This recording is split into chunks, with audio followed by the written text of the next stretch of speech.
All right, we're live. I'm just loving your smile and your hair, girl. I just gotta say Thank that really you. quick. Yes.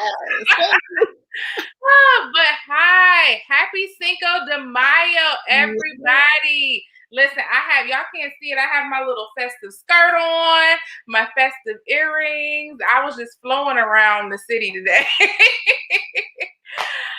So happy Cinco de Mayo to everybody. This is the Cinco de Mayo edition of Cocktails and Conversations. And we have our favorite Cinco de Mayo, or I say most. So I was going to show you all my Healthy Boss margarita. But when I went in my garden, I wanted to give y'all a strawberry margarita for today. So that's what you all have. I have fresh strawberries from my garden, and I have some margarita, frozen margarita. But if you don't have a cocktail, get a cocktail in front of you. I'm going to tell you the ingredients to the Healthy Boss recipe. All you need is some orange juice. I have mango flavor because y'all know I'm extra. All right. And then, of course, you need some tequila. Get you some lemon juice and some agave nectar. Which way are we going? Okay, agave nectar, and mix it all together. You have the Healthy Boss margarita. So if you do not have a cocktail, get one, because how else are you going to celebrate Cinco de Mayo? So I'm so happy that we have Lindsay on. Lindsay, tell me, what are you drinking over there? So I have it's a margarita. There's no balls or anything like that. I have a prickly pear margarita. Ooh. Yes, and it's super simple to make, but I can't tell you the recipe because it's from my restaurant. Oh, so we gotta go to the restaurant to get that. You remember the pear lemonade? Yes. Added a nice little tequila in there. Mix it on up, and it's. Oh, so you fancy over there. That's what I'm talking about. That is what I'm talking about. Yeah. So tell me, before you get into your whole spiel about you, tell us the restaurant that we need to get this margarita from. So the restaurant is gone. I'm not going to hold you, but I do still sell the lemonade in gallons and bottles and all that thing. So people can honestly just hit me up on my personal Facebook page and ask, hey, you got lemonade today? And I can tell you if I do or not. I do still cater every now and then, but it's kind of like if you know, you know. So if you're watching this, you know now. Yes. Okay. That is awesome. Well, I'm going to go ahead and put my order in. Let me get some of that. And it was funny because I had just found out about a Black female-owned tequila that is only sold in DC and Maryland. So I was trying to get my hands on that. But stay tuned for the future Cocktails and Conversations. We're going to have some of that on here.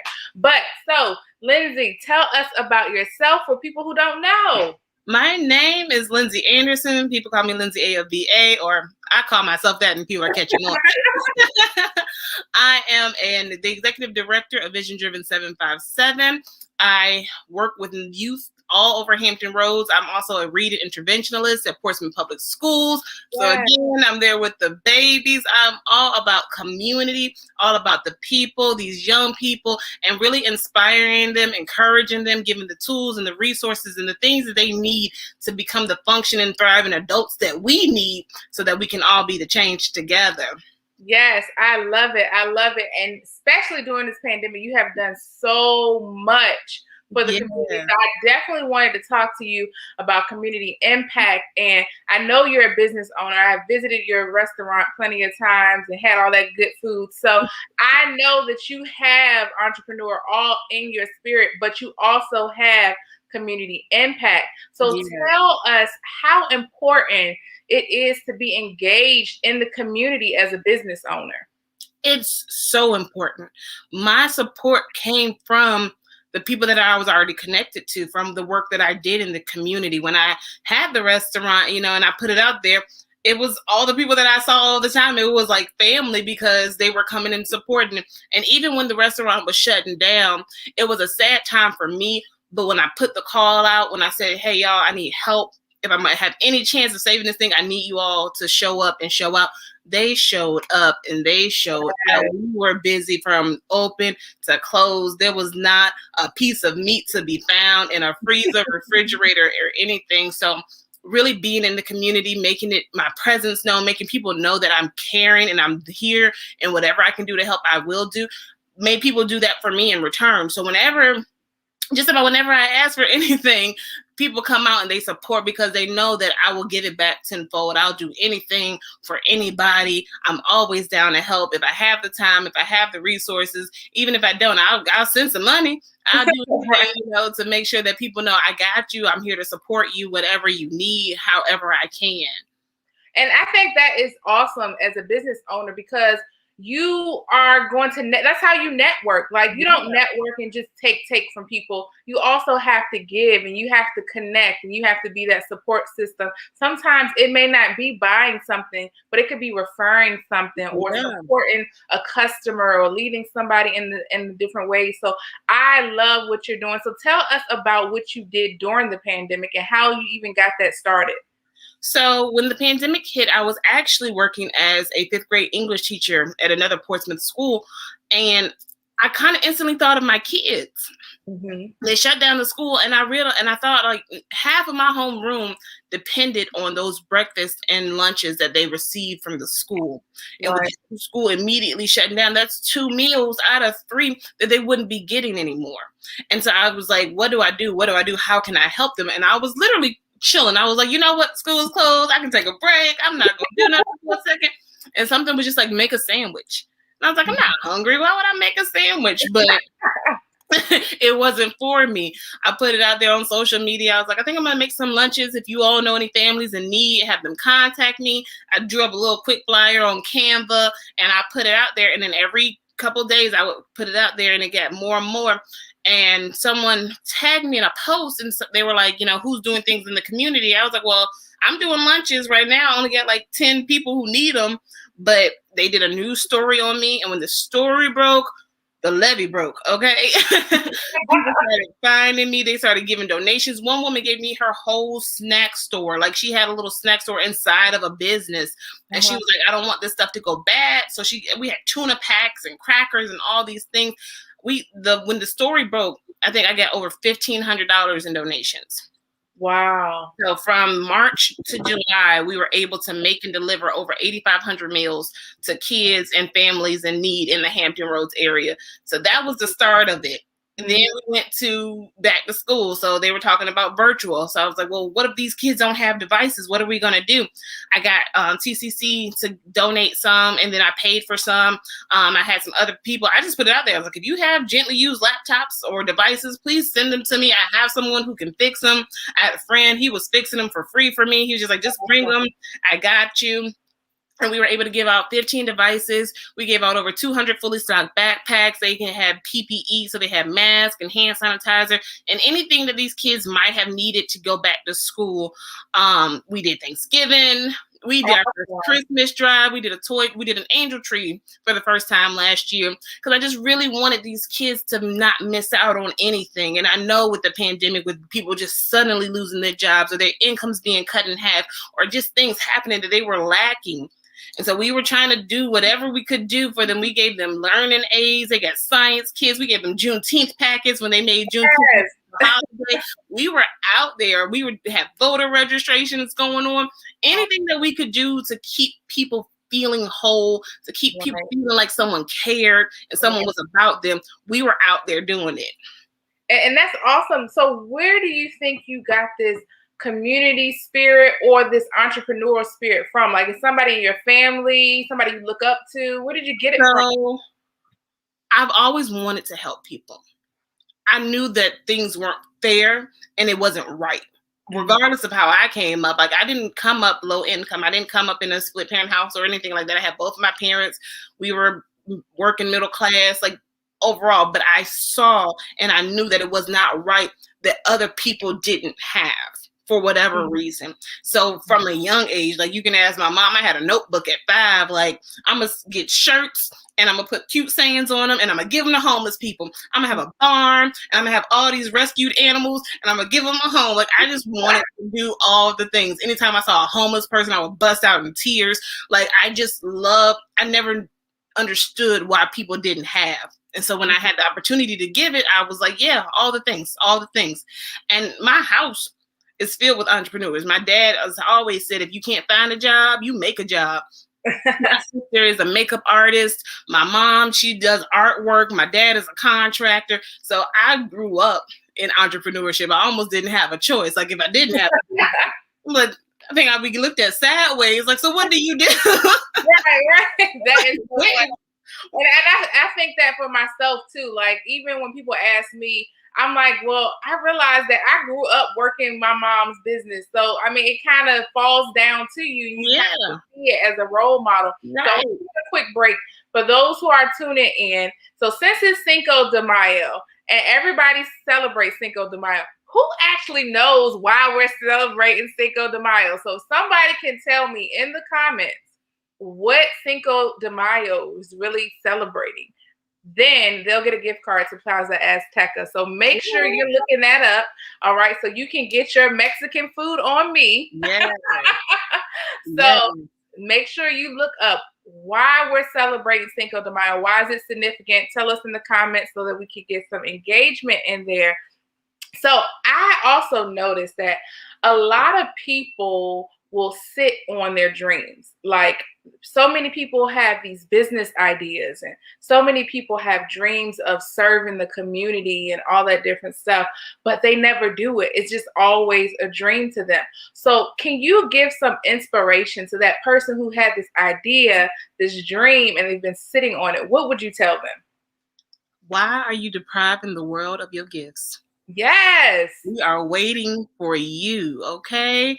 I think that people sometimes get so caught up in the fear that they don't understand that the support is out there. The money is out there. The resources are out there. Everything that you need to walk in your purpose and to live your dreams is right at your fingertips, but you have got to get out of your own way. It's not going to work if you don't believe that you deserve to walk in your purpose, if you don't believe that your dreams can come true. I'm not going to say I'm fearless, but borderline. Like you can't tell me I can't do something. You can't tell me that something's not going to work. And even if it doesn't work, I tried. Right. And that's my biggest thing. Like I don't like not knowing. Mm-hmm. Like what if it did work?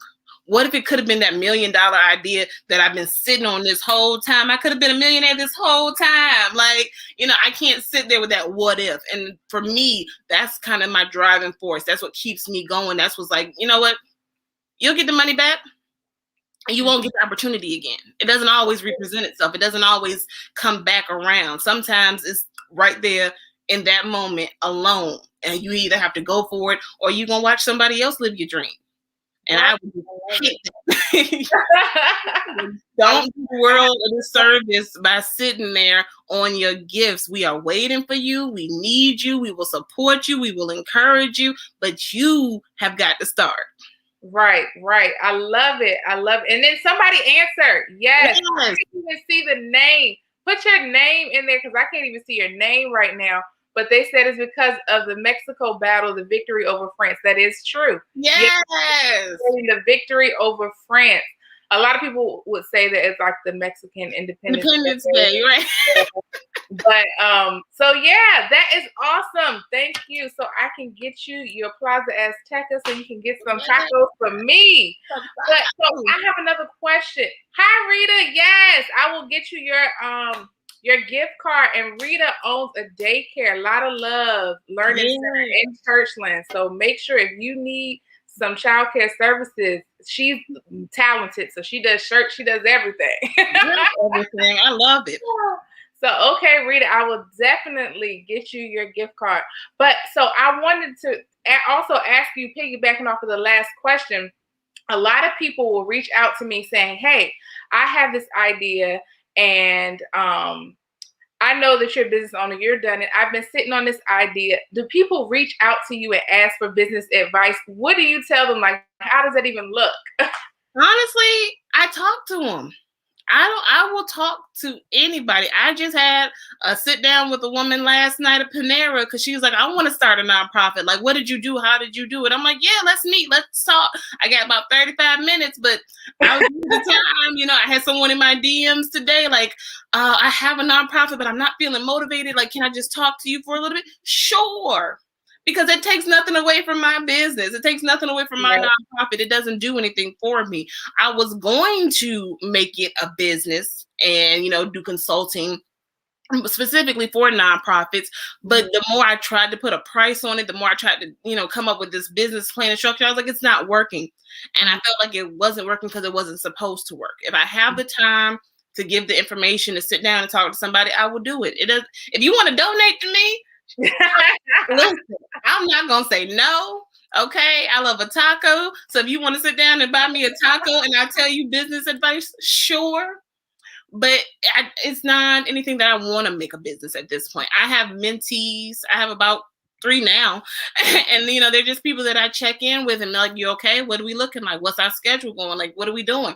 And because it's not a paid service, it's not something that I have to like rack my brain about. I do so many other things that it was almost impossible to try to do another business. So I was just like, if I can help you, I'll help you. If I can't, I'll let you know I can't. I'm like, look, you need to go talk to this person. She might charge you, but she gonna get you right. If I don't know something, I don't know something. I'm not gonna act like I do. I'm gonna tell you straight up. Go over there. Go talk to this person. Right. I have all the connections, so I can point you in the right direction if I can't help you. Right. So, and a lot of times business owners do not like to talk about the bad side. So they always want to talk about the upside of business and why it's thriving and how it's good and what you need to do, but they never talk about taking that step to say, okay, this is a business that I might need to dissolve, or this is a business that I might need to rebrand or reconnect. I had to do it with my nonprofit. I have to say, listen, enough is enough. Like, this is not working. So I need to do something else and restructure this. So tell me about that. Like, have you ever had that process happen to you? And what did you learn from it? Like, do you have some advice that you could give to these women in business? Can I tell you that Vision Driven was never supposed to be a nonprofit? Vision Driven was never even supposed to be for the kids. It was supposed to be a networking platform for new and aspiring entrepreneurs, because at the time, that's what I was. I was a new and inspiring, I wanted to be out here, but I didn't know exactly what I wanted to do. So I was like, well, there's probably thousands of people like me in this area that want to do something, that know they want a business, but they don't know the steps or anything like that. So that was the initial purpose of Vision Driven. I created this whole conference called Boss Up. I was going to have vendors and sell tickets and do all the things. I had this panel of local entrepreneurs lined up that were going to share stories about their journey, tips and tricks and all the things. I put it out there. I sold 2 tickets. I had 1 vendor. I was ugly crying in my mama's house on her couch. Like, why are people not supporting me? This was such a great idea. Like, I thought this would have worked. And she was like, what are you doing? That's not for you. Why are you going away from your purpose? Your purpose is these kids. Your purpose is what you're doing right now, what you've been doing, because I was already active in the community, volunteering and working with the church and all these things. She was like, why are you going away from that? Right. Why are you trying to do something different than what you know you're supposed to be doing? We have to rectify the village. We have to build some bosses. And I was like, we got to do what? And she was like, build some bosses. I was like, that's what I'm supposed to do. And it was like light bulb. So I created Building Bosses Youth Leadership and Empowerment Conference. And that is how Vision Driven was born. Out of a mistake, out of falling on my face, out of putting something out there that was not well received. And in a month's time, we had about 75 kids there. I had about 6 or 7 speakers. It was awesome. It was phenomenal. And people were coming. They wanted me to take it up to VCU and do it up there. Like, it was what I was supposed to be doing. And so, like, you can try things and sometimes they don't work. But when it's for you, when it's what you're supposed to be doing, it just falls into place. Like, things just start happening. I was sitting there, every time I looked at my phone, it was like Eventbrite, Eventbrite, Eventbrite. People were buying tickets. I was like, yes. And that is so true, because a lot of times we see other people doing this stuff. We're like, oh my God, she's making it selling t-shirts. She's making it doing this. And that's so simple. I could have did that. And then we go off a track and we try to do what somebody else is doing, or what we think is going to make us money quick, or what's going to make us successful, quick, or popular, or whatever, and we go away from our purpose. And then we wonder why it's not working, and why things are not falling into place. Like, I've had people who I would hire for my nonprofit, who I knew for years, and then they would just come behind me, take all the stuff, and start their own nonprofit and do the same thing. And people would be like, why are you not upset with them? Why are you not mad? And I will always say, what God has for me is for me. Okay? So I can't worry about what they're doing and what they're trying to do, because they're trying to do what God told me to do. He gave me a vision for this. So that's why they cannot do it. And that's why they were not successful and able to thrive. So that is an awesome point to tell these women in business that you need to figure out what your purpose is, so that you can lead with your purpose and not try to be successful based off of somebody telling you they made $1 million doing something, or they got rich quick doing something else. That is not your purpose. It doesn't work like that. Like, when I had the restaurant, I can talk about it now and say, it's in the past. And at the time, I was a little bit upset about it. But when I came to the realization, like, this is not where you're even supposed to be. This restaurant has taken you away from the community. You don't do any of the events with the kids. You spend all your time here. You haven't even seen your own baby girl. Like, it wasn't working. And I was frustrated, and I was flustered, and I was all these things. And when I let it go, it was just like whoosh, a weight was lifted off my shoulders, and it's because it was nothing that I was ever supposed to be doing. And I tried it, but it wasn't in line with my purpose, so it didn't work. And there's nothing wrong with that. Honestly, I'm glad I knew sooner than later, because I could have spent my whole life in this thing that was never meant for me, trying to make all the money, as opposed to doing what I really love and what I really care about, which is being out here with these kids, being in the community with these people. Can you hear me? and that brings me to the point when you said, like, you barely even spent time with your daughter. Like, I was going to ask you, being that you work and you have this nonprofit and you have these businesses, how do you balance? Like, how do you balance it all? How do you make it all work? A planner, a big planner that I have to list out my day every day, all the things that I have to do. She's my mini manager. She keeps me in line. She keeps me in check. Like, she will bust out quick, and she's so me that I can take her anywhere, because I know that she's going to do what I would do. Like, she's been at events, and I'm looking, and she's on stage with the microphone. And she's like, thank you for coming to my mommy's event. Make sure that you drive safe, wash your hands, social distance, and do your meetings on Zoom. Bye.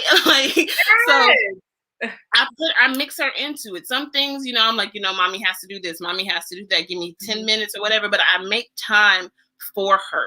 I make time for her to know that she's important, that she's cared about. But it's to the point now that she's like, mommy, tell them you have an LLC. Tell them you have a nonprofit. Or she'll tell you real quick, I have a business, because she has a YouTube channel. So she's like, I'm a YouTuber. I have my own channel. You can follow Arya tries everything. So she's a little business mogul in the making. Like, I'm excited to see what she does, because she's out here and she's excited and she knows all the things, and she's only 6. So it's like, yes, baby, do it. Do whatever it is that you want to do. But I create a schedule. I have a week at a glance. I have my the day, whatever it is. Plus, I have my phone, and if there's new other things that I have to do, I'll put a quick reminder in my phone, because I forget. Listen, if I don't write it down, I'm not going to remember. I told you. Don't believe me. If I say I got you and I didn't write anything down, I don't got you. Don't believe me. The way my brain is set up, I'm lying. Okay. Say, so me. So me. If it's not in my calendar, it didn't happen. It did not, and it's not gonna. Please send me a Google invite. Please, or hand me a Post-it so I can write it down real quick and stick it somewhere. Like, I see the Post-its in the back. Yeah, you see my life, right? You see me. I don't. No, ma'am. And so, now I got to the point where I'm like, here's my calendar link. These are the times that I'm available. Right. Because I can't even think of it anymore. Like, I don't. I tell people so quick, let me get back to you because I'm not near my calendar right now. I'm going to lie. I'm going to tell you something that sounds like it should be available. I should be free at 6 o'clock on Thursday, but I might not be because I booked something else. Who knows? Right. No, it's a lot, but it's not impossible. It is not. And then, okay, tell us a self-care hack really quick. What is something that you do to make sure that you're taking care of you? Okay, so this is real random, but it's okay. Every night after I put my baby to bed, I go into this little upstairs room and I listen to music and I sing my heart out and I dance for 15 minutes. It just makes me feel good. I'm like, oh, what am I in the mood for? Am I in Jill Scott mood? Yes. I do mood. Like, let me check out Her's album. Like, and I just vibe for a good 10, 15 minutes. I dance, I sing. I might cry depending on what song it is and depending on what I'm going through. Right. But it's just my way to release the day, to unwind, to get all these things off my head and like clear out the space and not be so stuck on my phone because I can't be stuck on my phone. Right. Another self-care hack, I have used a nice little screen time monitor. I get 3 hours of social media time a day. Do you see the Facebook user? They said the curls is popping, girl. Yes, thank you. I'll use Pattern by Tracy Ellis Ross. You can get it at Ulta. Yes. Yes. I love the whole line, and I do mean the whole line. And the pandemic. I stopped doing anything to my hair the whole pandemic. So he is in a bun. Listen.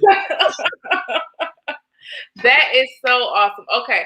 So the last question I have is, how can we support you? Like, you have so much going on with Vision Driven and all your good community impact initiatives.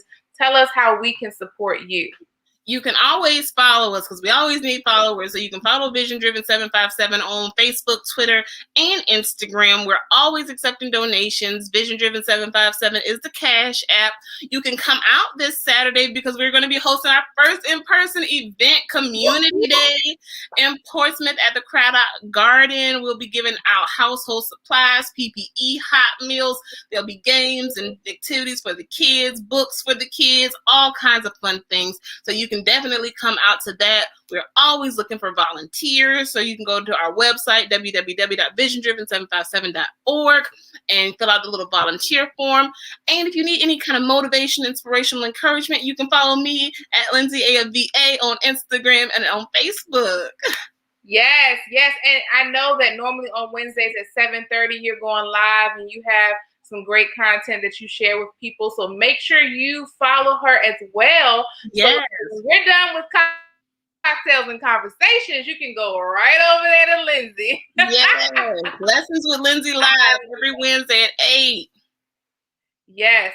I love it. Okay. So make sure you all enjoy the rest of your Cinco de Mayo. I'm going to finish the rest of my strawberry margarita. So make sure you all follow Lindsay. She has the great, what do you say? The prickly pear margarita. Pear margarita. Yes. I'm not even that fancy, but you can also order that from her. So we will see you guys who are following us on Instagram in a few minutes. Bye. Thank you for tuning in. Bye. Thank you, Lindsay. You're welcome. Thank you.